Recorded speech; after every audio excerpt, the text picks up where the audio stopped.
नाज़रीन, PP chairman Bilawal Bhutto Zardari मियां नवाज़ शरीफ के चूंड विढ़ी वज़ीर आज़म बणजण जी सलाह ॾींदे चयो आहे त जेकॾहिं मियां साहब चोथों भेरो बि सिलेक्ट थी वज़ीर आज़म बणियो त अवाम खेसि तस्लीम न कंदो ऐं हू बि खेसि न मञींदा।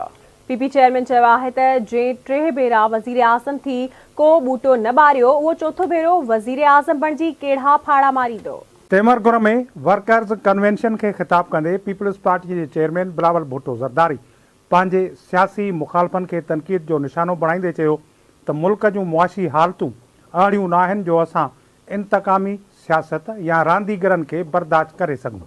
बिलावल भुट्टो ज़रदारी खिताब कंदे चयो त जंहिं वज़ीर आज़म थी 3 भेरा ॿूटो न ॿारियो उहो चौथे भेरे वज़ीर आज़म थी काढ़ा फाड़ा मारींदो। जो रायबंद का वज़ीर आज़म था, रायबंद का वज़ीर आज़म ने अब 3 बार वज़ीर आज़म तो बन चुका है और कोशिश में है कि उसको चौथी बार सिलेक्ट किया जाए।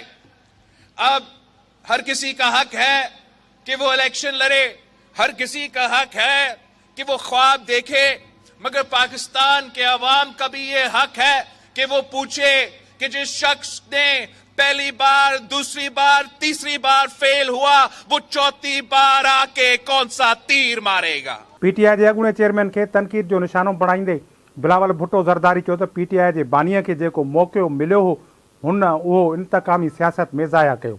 ज़मान पार्क के दौर में हुन इंतकामी सियासत ते ई ज़ोर ॾिनो ऐं वाइदो नए पाकिस्तान जो करे जॾहिं इक़्तिदार में आयो त उहो ई कमु कयो जेको पहिरियां थींदो पिए आयो। जो ज़मान पाक का वज़ीर आज़म था उसका दौर में जो इंतकामी सियासत और रवायती सियासत पे जोर दिया गया था, वादा नया पाकिस्तान का, मगर जब हुकूमत में आया तो वैसी ही काम चलाया जिससे हमेशा चलता आ रहा है। और आपको वो 50 लाख घर देने के बजाय मेरे नौजवान भाइयों को 2 करोड़ नौकरियां देने के बजाय खान साहब अपने ही जो सियासी इंतकाम है और जातियात पे उसने अपना भी जो मौका था वो जाया किया। बिलावल भुट्टो ज़रदारी चयो त मियां साहब उन्हनि सां विढ़ियो जिन 2 भाङे 3 अक्सरियत ॾेई खेसि इक़्तिदार में आंदो। मियां साहब ने उन्हीं से लड़ा, उन्हीं से टकराया जिन्होंने उसको 2/3 अक्सरियत दिलवाया था।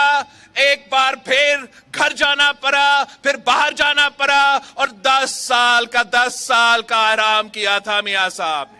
बिलावल भुट्टो ज़रदारी चयो त मियां नवाज़ शरीफ चौथों भेरो वज़ीर आज़म थियणु पियो चाहे, जेकॾहिं हू चौथों भेरो वज़ीर आज़म थी बि वियो त साॻी रवायती सियासत कंदो जंहिंजी सज़ा अवाम भोगींदो। ये पाकिस्तान के अवाम का हक है कि वो पूछे कि ये साहब जो है वो 90 के दहाई में IGI के सूरत में भी सिलेक्ट हुआ था, तब भी हुकूमत संभाला था तो उसने वही पुरानी सियासत किया था जिसने उसको लेकर आया था, उससे लड़ पड़ा और फिर नुकसान आपका हुआ, फिर नुकसान मुल्क का हुआ, फिर नुकसान अवाम का हुआ। पीपी चेयरमैन चयो त मियां साहब 3 भेरा सिलेक्ट थी आयो, हाणे चौथों भेरो त चूंडजी अचे, वरी बि जेकॾहिं सिलेक्ट थी आयो त न अवाम मञींदो ऐं न हू तस्लीम कंदो। चौथी बार अगर मियां साहब बनेगा तो हमें अभी से मालूम है कि क्या होगा, अभी से मालूम है कि क्या होगा।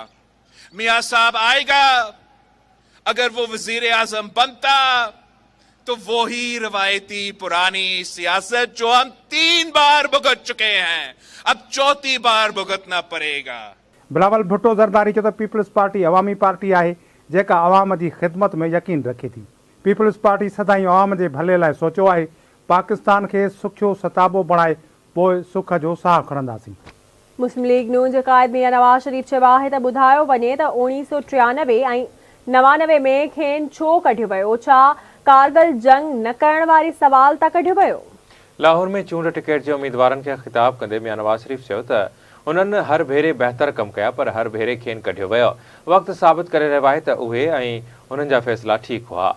नवाज़ शरीफ चयो त संदन दौर में मईशत बहितर ऐं तरक़ी ओज ते हुई, हर लिहाज़ खां मुआशिरो अॻिते वधी रहियो हो। 2013 खां 2017 ताईं मुल्क मुकमिल तौर ते तरक़ी जे रस्ते ते हली रहियो हो। मुस्लिम लीग नून जे क़ाइद चयो त मुल्क जी ॻाल्हि ईंदी आहे त हू पुठिते न हटंदा आहिनि। उन्हनि एटमी धमाका कया ऐं पाकिस्तान खे मज़बूत कयो। मुआशी बचाव ऐं परॾेही सतह ते बहितर कारकर्दगीअ जो मुज़ाहिरो कयो। नवाज़ शरीफ़ जो चवणु त संदनि ॿिन्ही दौरनि में भारतीय वज़ीर आज़म वाजपेयी ऐं मोदी पाकिस्तान आया। हाणे भारत ऐं अफ़गानिस्तान सां गॾु चीन ऐं ईरान सां बि पंहिंजा मामला वधीक बहितर करणा पवंदा। बड़ा मुश्किल दौर देखा है इस कौम ने पिछले 4 सालों में। इससे पहले 2017 तक, जब तक कि मैं मुल्क का वज़ीर आज़म था, तरक्की अरूज पे थी और दुनिया भी इस बात का एतराफ़ कर रही थी कि पाकिस्तान तरक्की की रफ्तार में अब बहुत आगे है। उस ख्वाब को पूरा होना चाहिए था, लेकिन कुछ ऐसे अवामिल बीच में आ गए, ऐसे किरदार बीच में आ गए जिन्होंने अच्छे भले एक भागते पाकिस्तान को, एक दौड़ते हुए पाकिस्तान को उन्होंने बिल्कुल ठप करके रख दिया। मुझे समझ नहीं आती कि यानी इस तरह के अनाड़ी के हाथ में इस मुल्क की भागदौड़ कैसे सपुर्द कर दी जाती है, कैसे दे दी जाती है। हमने अच्छे काम किए, मुल्क और कौम की तरक्की वाले काम किए, हर दफ़ा हमें निकाल दिया गया। क्यों निकाल दिया गया? कम से कम मुझे पता लगना चाहिए। हमने आगे बढ़ के एटमी धमाके भी किए, चाहे वो दुनिया को पसंद आए या नहीं आए। हमारे दौर में इंडिया के 2 वज़ीर आज़म यहाँ पाकिस्तान तशरीफ लाए। तो ये कैसे मुमकिन है कि आपके हमसाए तो आपसे नाराज हों या आप उनसे नाराज हों और उस नाराजगी के अंदर आप रह के तो आप दुनिया में एक कोई मकाम हासिल करें। मामलात को हमें इंडिया के साथ भी ठीक करना है, अपने मामलात को हमने अफगानिस्तान के साथ भी ठीक करना है, हमने अपने मामलात को ईरान के साथ भी मजबूत करना है, हमने अपने मामलात को चाइना के साथ और ज़्यादा बेहतर करना है और मजबूत करना है। नाज़रीन, मुस्लिम लीग नून जी नायब सदर मरियम नवाज़ चयो त नवाज़ शरीफ़ जी सियासत ख़त्म थियण जी ॻाल्हि कंदड़नि जी पंहिंजी सियासत ख़त्म थी चुकी आहे। नवाज़ शरीफ़ ते बहतान मढ़ींदड़ जेल में आहे। मुस्लिम लीग नून जी नायब सदर मरियम नवाज़ चयो आहे त नवाज़ शरीफ़ जी सियासत ख़त्म थियण जी ॻाल्हि कंदड़नि जी पंहिंजी सियासत ख़त्म थी वई आहे। मियां नवाज़ शरीफ़ ते बदउनवानी ऐं चोरीअ जो इल्ज़ाम मढ़ींदड़ जेल में आहे। जलालपुर जट्टा में यूथ वर्कर्स कन्वेंशन खे ख़िताब कंदे मरियम नवाज़ चयो त ख़ुदा वटि इंसाफ़ आहे। मियां नवाज़ शरीफ़ ते बहतान मढ़ींदड़ हिन वक़्तु जेल में पंहिंजे ॾोहनि जी सज़ा भोगी रहियो आहे। और वो जो जेल में बैठकर इस वक्त अपने अमाल की सजा भुगत रहा है, मैं उसका नाम भी नहीं लेना चाहती। वो कुदरत की पकड़ में आया, अल्लाह ताला की पकड़ में आया है। मैं उसका नाम नहीं लेना चाहती, लेकिन आपसे बात करनी पड़ती है। मुझे, मेरी मजबूरी है, मुझे आपको सच बताना पड़ता है। वो जो आज अडयाला जेल में बैठकर या पता नहीं अटक जेल में बैठकर अपना मुकदमा भुगत रहा है, वो नवाज शरीफ को चोर कहा करता था। सियासी तकरीरों में नवाज शरीफ को ऊपर चोरी का इल्जाम लगाता था, लेकिन वो चोरी का इल्जाम वो अदालत में कभी नहीं लेकर गया, क्योंकि उसको पता था कि वो झूठ बोल रहा है। कितनी बेईमानी है जलालपुर जट्टा वालों, कितने झूठ बोले इस शख्स ने। उस शख्स से इंतकाम नवाज शरीफ ने नहीं लिया, उस शख्स से इंतकाम उसके अपने आमालों ने लिया है, जिसका वो आज बैठ के हिसाब दे रहा है वहां पर। झूठ कितनी देर चलना था बताओ जलालपुर वालों, झूठ कितनी देर चलना था? झूठ ज्यादा देर नहीं चल सकता। नवाज शरीफ को चोर कहने वाला तारीख की सबसे बड़ी चोरियां करता हुआ पकड़ा गया। मुस्लिम लीग नून जी नायब सदर मरियम नवाज़ चयो त पुट खां पघार न वठण सबबि मियां नवाज शरीफ़ खे साज़िश करे इक़्तिदार तां हटाए वियो। मियां नवाज शरीफ़ जी सियासत ख़त्म थियण जूं ॻाल्हियूं कंदड़नि जी पंहिंजी सियासत हाणे ख़त्म थी चुकी आहे। हुन चयो त मियां नवाज शरीफ़ कूड़नि केसनि खे मुंहुं ॾिनो। अहिड़ो को जेल न आहे जिते मियां नवाज शरीफ़ खे न रखियो वियो हुजे, पर जॾहिं फ़ैसिलो अवाम जे हथ में आयो त अवाम फ़ैसिलो नवाज शरीफ़ जे हक़ में ॾिनो। मरियम नवाज़ चयो त मियां नवाज शरीफ़ 7 वरहनि खां अदालतुनि जा चकर काटे रहियो आहे। मुखालफ़नि पारां सबूत पेश न करण बावजूदि मियां नवाज शरीफ़ अदालतुनि में पेश थी रहियो आहे। सखर में शहीद बेनज़ीर भुट्टो जी वरसी के हवाले से इजलास थियो, जंहिंमें पीपी अखबारनि तोड़े कारकुननि वॾे अंग में शिरकत कई। तफ़सील ॾिसूं था शाहिद जने जी रिपोर्ट में।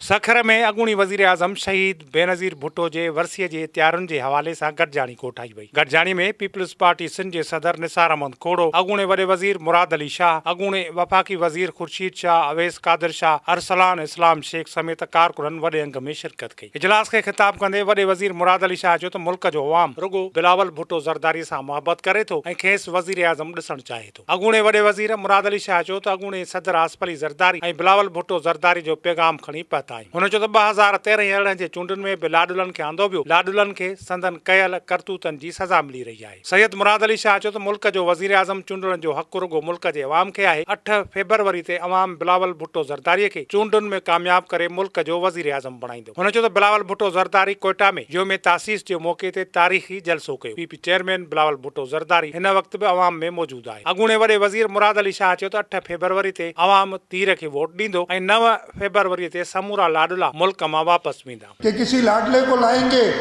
इलेक्शन आगे किए लेकिन उनकी नहीं चली, वो लाडला कमरे से ही नहीं निकल रहा है, एक कमरे में बैठे रोजाना मीटिंगें करता है। अच्छा, वो हमें पता चला कि जी टूर कर रहा है, कोयटा पहुंचो तो एक होटल के कमरे में मीटिंगें करता रहा। बिलावल भुट्टो ज़रदारी था जिसने कोयटा में जाके एक अजीमुशान जलसा किया यौम तासीस पे और अवाम के साथ मिलजुल गया।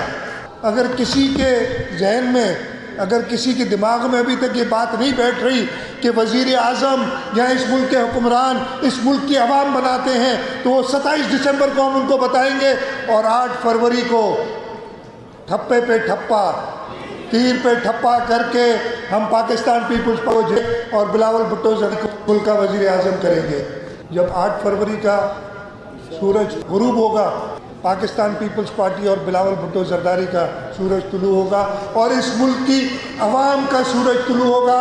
और जो लाडले वाडले हैं, मुझे पता है, मैं आपको बता रहा हूँ, चेक करा लीजिएगा, 9 फरवरी की टिकट अभी से बुक कर ली है, वो नहीं, सारे जहाज फुल हैं, वो सारे लाडले इस मुल्क से चले जाएंगे 9 फरवरी को। अॻूणे वफ़ाक़ी वज़ीर सैयद खुर्शीद शाह चयो त जॾहिं का इमारत ऊही हूंदी आहे त उहा इमारत बीठी हूंदी आहे। शहीद ज़ुल्फ़कार अली भुट्टो बि अहिड़ी इमारत ठाही जेका क़यामत ताईं क़ाइमु रहंदी। खुर्शीद अहमद शाह चयो त ॿुधायो पियो वञे त हिन चूंडुनि में हिक लाडले खे इक़्तिदार ॾिनो वेंदो ऐं मियां साहब कसूर मां इलेक्शन विढ़ंदो, पर हू नवाज़ शरीफ़ सां कसूर में मुक़ाबिलो कंदो। पीपी सिंध जे सदर निसार अहमद खोड़े चयो त इमरान ख़ान मुल्क दुश्मन साबित थी चुको आहे। हुन चयो त शहीद ज़ुल्फ़कार अली भुट्टो जीअं असांजो इतिहाद बि ॾे वासनि सां आहे। 27 दिसंबर ते इलेक्शन जे मौक़े ते माहौल सोगवार आहे। पीपल्स पार्टीअ हिन वक़्त ताईं कंहिं बि उम्मीदवार जो ऐलान नाहे कयो ऐं न ई को उम्मीदवार फाइनल कयो वियो आहे। हर तक लाइ 30 उम्मीदवारनि जूं दरख़्वास्तूं मिलियूं आहिनि।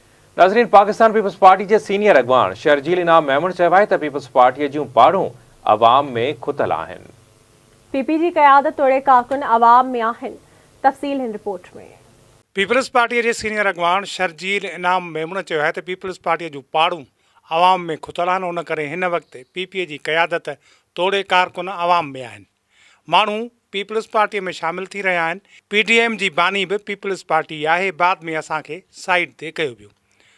टंडे जाम में प्रेस कॉन्फ्रेंस कंदे पीपीए जे सीनियर अॻवान शर्जील इनाम मेमून चयो त कुझु पार्टियुनि खे इलेक्शन नथी सूंहे, उन्हनि जो ध्यानु जान छॾाइण ते आहे। पहिरियां बि कुझु सियासी पार्टियूं मकानी चूंडुनि मां भॼंदियूं रहियूं आहिनि, पर पीपल्स पार्टी इलेक्शन शेड्यूल जो इंतज़ार करे रही आहे। जितनी भी पॉलिटिकल पार्टीज हैं उसमें सबसे ज्यादा पाकिस्तान पीपल्स पार्टी का ये जोर रहा है कि इलेक्शन अपने वक्त पे हो। कुछ पॉलिटिकल पार्टीज जो इलेक्शन से भागने की कोशिशें कर रही हैं, पहले भी करती हुई आई हैं। अभी भी उनके रवैये से, उनकी बॉडी लैंग्वेज से ये जाहिर होता है कि कुछ पॉलिटिकल पार्टीज को इलेक्शन सूट नहीं करता। अब पॉलिटिकल पार्टीज जो है वो आवाम के फैसलों पर जो है उनको एतमाद कम है। वो कहते हैं किसी भी तरीके से इक़्तिदार पे आगे बिठा दिया जाए। बस वाहिद पाकिस्तान पीपल्स पार्टी है जो कहती है कि जी पूरे पाकिस्तान में इस वक्त जो माहौल है वो साजगार बनाया जाए। पीपल्स पार्टी की लीडरशिप आज भी जो है वो चाहती है कि लोगों को आपस में जोड़ा जाए। वाहिद जमात है जो सबसे बातचीत कर सकती है। पीडीएम बनाने वाली पाकिस्तान पीपल्स पार्टी थी, फिर बाद में पीपल्स पार्टी को अपने मकसद इस्तेमाल करने के बाद साइडलाइन किया गया पीडीएम से। शर्जील इनाम मेमून चयो त पीटीआई जे बानी चेयरमैन खे हटाइण जी हिकमत अमली बि पीपल्स पार्टीअ वटि हुई ऐं पीटीएम बि पीपल्स पार्टी ई ठाही आहे। वो इमरान खान जो शख्स था, उसको हटाने की हिकमत अमली भी सिर्फ पाकिस्तान पीपल्स पार्टी की लीडरशिप के पास थी। इनके पास तो कुछ भी नहीं थी। मुल्क की तारीख में पहली मर्तबा वोट ऑफ नो कॉन्फिडेंस जैसी सबसे डेमोक्रेटिक हिकमत अमली के जरिए इमरान खान को उस इक़्तिदार की जो उसकी कुर्सी थी उससे फेंक कर नीचे फेंका गया। अॻूणे सूबाई वज़ीर शर्जील इनाम मेमून जो चवणु आहे त पीपल्स पार्टी जी क़यादत ऐं कारकुन मुल्क ऐं जमहूरियत लाइ जानुनि जा नज़राना पेश कया आहिनि। पीपीए जी क़यादत तोड़े कारकुन कॾहिं बि मैदान छॾे न भॻा आहिनि। अॻूणे सिंध जे इतलात वारे वज़ीर शर्जील इनाम मेमून चयो त निगरान हुकूमत खे को बि ऑफिसर हटाइणो या लॻाइणो आहे त पीपीए खे को बि एतिराज़ न आहे। हुन चयो त पीपल्स पार्टीअ जो ज़ोर रहियो आहे त इलेक्शन वक़्त ते थिए, इदारनि खे तकरारी बणाइण वारनि ते तौहीन अदालत लॻणु घुरिजे। असांजो मुक़ाबिलो कंहिं बि सियासी जमायत सां न पर मुल्की मसइलनि सां आहे ऐं पीपल्स पार्टी वटि गुरबत, महांगाई ऐं बेरोज़गारीअ समेत समूरा मसइला हल करण जी सलाहियत आहे। सखर में अॻूणी वज़ीर आज़म शहीद बेनज़ीर भुट्टो जे वरसीअ जे तयारियुनि जे हवाले सां गॾिजाणी कोठाई वई। गॾिजाणी में पीपल्स पार्टी सिंध जे सदर निसार अहमद खोड़ो, अॻूणे वॾे वज़ीर मुराद अली शाह, अॻूणे वफ़ाक़ी वज़ीर ख़ुर्शीद शाह, अवैस कादिर शाह, अरसलान इस्लाम शेख समेत कारकुननि वॾे अंग में शिरकत कई। इजलास खे ख़िताब कंदे वॾे वज़ीर मुराद अली शाह चयो त मुल्क जो अवाम रुगो बिलावल भुट्टो ज़रदारी सां मोहबत करे थो ऐं खेसि वज़ीर आज़म ॾिसणु चाहे थो। अॻूणे वॾे वज़ीर मुराद अली शाह चयो त अॻूणे सदर आसिफ अली ज़रदारी ऐं बिलावल भुट्टो ज़रदारी जो पैगाम खणी पहुता आहियूं। हुन चयो त 2013 जे चूंडुनि में बि लाडुलनि खे आंदो वियो, लाडुलनि खे संदन कयल करतूतनि जी सज़ा मिली रही आहे। सैयद मुराद अली शाह चयो त मुल्क जो वज़ीर आज़म चूंडण जो हक़ रुगो मुल्क जे अवाम खे आहे। 8 फेबरवरी ते अवाम बिलावल भुट्टो ज़रदारीअ खे चूंडुनि में कामयाब करे मुल्क जो वज़ीर आज़म बणाईंदो। हुन चयो त बिलावल भुट्टो ज़रदारी कोयटा में योम तासीस जे मौक़े ते तारीख़ी जलसो कयो। पीपी चेयरमैन बिलावल भुट्टो ज़रदारी हिन वक़्त बि अवाम में मौजूद आहे। अॻूणे वॾे वज़ीर मुराद अली शाह चयो त 8 फेबरवरी ते अवाम तीर खे वोट ॾींदो ऐं 9 फेबरवरी ते समूरा लाडला मुल्क मां वापस वेंदा। कि किसी लाडले को लाएंगे, इलेक्शन आगे किए लेकिन उनकी नहीं चली, वो लाडला कमरे से ही नहीं निकल रहा है, एक कमरे में बैठे रोजाना मीटिंगें करता है। अच्छा, वो हमें पता चला कि जी टूर कर रहा है, कोयटा पहुंचो तो एक होटल के कमरे में मीटिंगें करता रहा। बिलावल भुट्टो ज़रदारी था जिसने कोयटा में जाके एक अजीमुशान जलसा किया यौम तासीस पे और अवाम के साथ मिलजुल गया। अगर किसी के जहन में, अगर किसी के दिमाग में अभी तक ये बात नहीं बैठ रही कि वज़ीर आज़म या इस मुल्क के हुक्मरान इस मुल्क की आवाम बनाते हैं, तो वो 27 दिसंबर को हम उनको बताएंगे और 8 फरवरी को ठप्पे पे ठप्पा, तीर पे ठप्पा करके हम पाकिस्तान पीपुल्स पार्टी और बिलावल भुट्टो को मुल्क का वज़ीर आज़म करेंगे। जब 8 फरवरी का सूरज गुरूब होगा, पाकिस्तान पीपल्स पार्टी और बिलावल भुट्टो ज़रदारी का सूरज तुलू होगा और इस मुल्क की आवाम का सूरज तुलू होगा। और जो लाडले वाडले हैं, मुझे पता है, मैं आपको बता रहा हूँ, चेक करा लीजिएगा।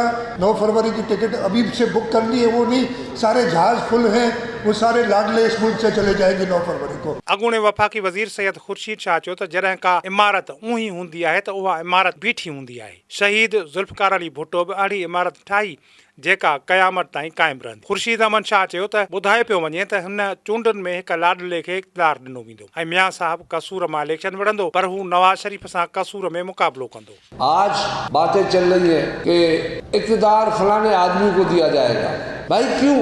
मियां साहब को कहते हैं हम तुम्हें कसूर से जितवाएंगे और बेकसूर बनवाएंगे। कोई शर्म हया है? खुद मुंह से कहते हो कि हमारे साथ, तो तुम में और इमरान खान में फ़र्क क्या हुआ? अब भागने कोई किसी को नहीं देगा। वर्कर को बताया जाए कि असल हकीकत है क्या, पाकिस्तान तरक्की करता क्यों नहीं, जिम्मेदार कौन है। मुल्क की इकोनॉमी चलती है पोर्ट कराची से और पाकिस्तान की हमारी इकोनॉमी चलाते हैं मुल्तान से। अब उनके बस में नहीं है कि हमारा समंदर ले जाएं वहाँ जाके, बस होता तो ये भी ले जाते, PIA तो ले गए, दूसरे तो ले गए। पीपी सिंध जे सदर निसार अहमद खोड़े चयो त इमरान खान मुल्क दुश्मन साबित थी चुको आहे। हुन चयो शहीद ज़ुल्फ़कार अली भुट्टो जीअं असांजो इतिहाद बि ॾे वासनि सां आहे। 27 दिसंबर ते इलेक्शन जे मौक़े ते माहौल सोगवार आहे। पीपल्स पार्टीअ हिन वक़्त ताईं कंहिं बि उमेदवार जो ऐलान नाहे कयो ऐं न ई को उमेदवार फाइनल कयो वियो आहे। हर तक लाइ 30 उमेदवारनि जूं दरख़्वास्तूं मिलियूं आहिनि। ख़बरुनि जो वक़्तु पंहिंजी पुॼाणी ते पहुतो। वधीक ख़बरुनि जी अपडेट्स जे लाइ विज़िट कंदा असांजी वेबसाइट आवाज़ TV.tv। कुछ ही देर में हाज़िर थींदासीं हेडलाइन सां गॾु।